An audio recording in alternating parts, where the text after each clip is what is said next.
My name is Dan. My clean date is 4/20/2016.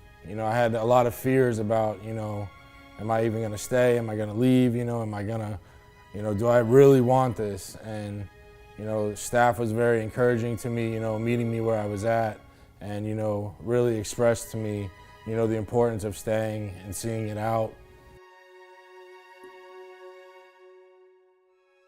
When I first got here, I really didn't even believe that I was an addict. I just believed that I had a problem with painkillers and, going through them too fast. And, my biggest fear coming into treatment was that, A, I didn't belong, like B, I wasn't gonna stay, and C, like what good is it gonna do for me?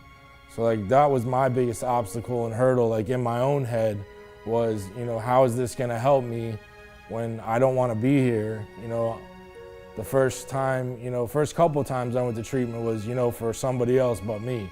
It was either for my mom, for my daughter's mother, the family, whatever friends I still had left, it was just to appease them.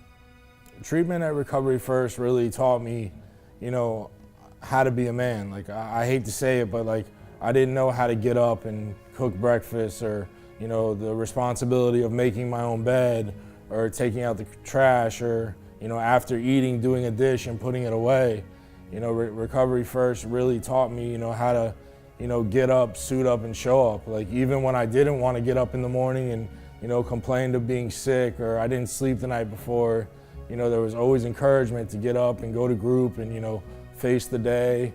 And, I remember I didn't sleep probably my first 3 weeks in treatment.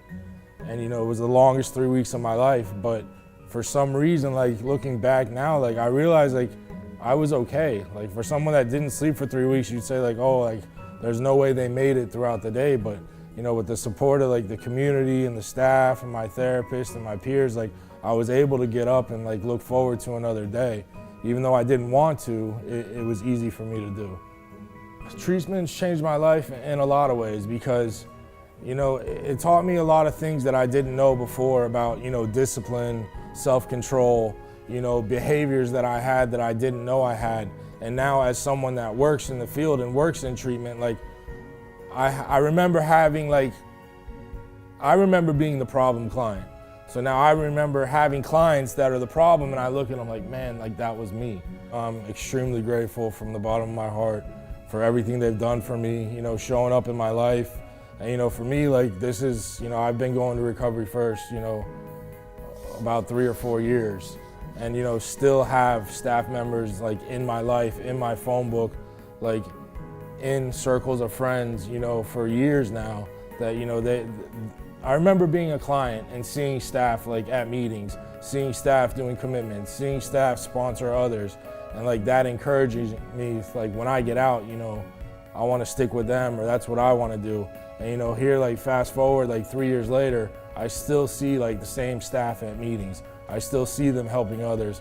I still like have meals with them, on the weekends. I've been in treatment on Christmas. I've been in treatment on my birthday. I've been in there, on those holidays where you don't want to be there at all. And like when people take the time out to come see you, that really shows, that the love they have for the program, for Recovery First, and for the clients. Right now I have at least 10 friends of mine that all have over a year, 2 years clean that I met at Recovery First. And like it just shows how strong we are like together as a family because, the outings do help, the meetings do help, but it's like those phone calls in between when you are struggling and the accountability that's provided when you meet people at alumni. And, that's one of my favorite things about Recovery First. So like when I'm asked to speak, it's yes, no problem. When I'm asked to show up, it's yes, no problem. Because there's people that did that for me. So like for me, that's the biggest part of this program is the alumni that's in it, that set the road before I got here, and the alumni that's still carrying the message. And like to the people that we're carrying the message to that are now in treatment, fast forward a year or two from now, are gonna be doing the same thing.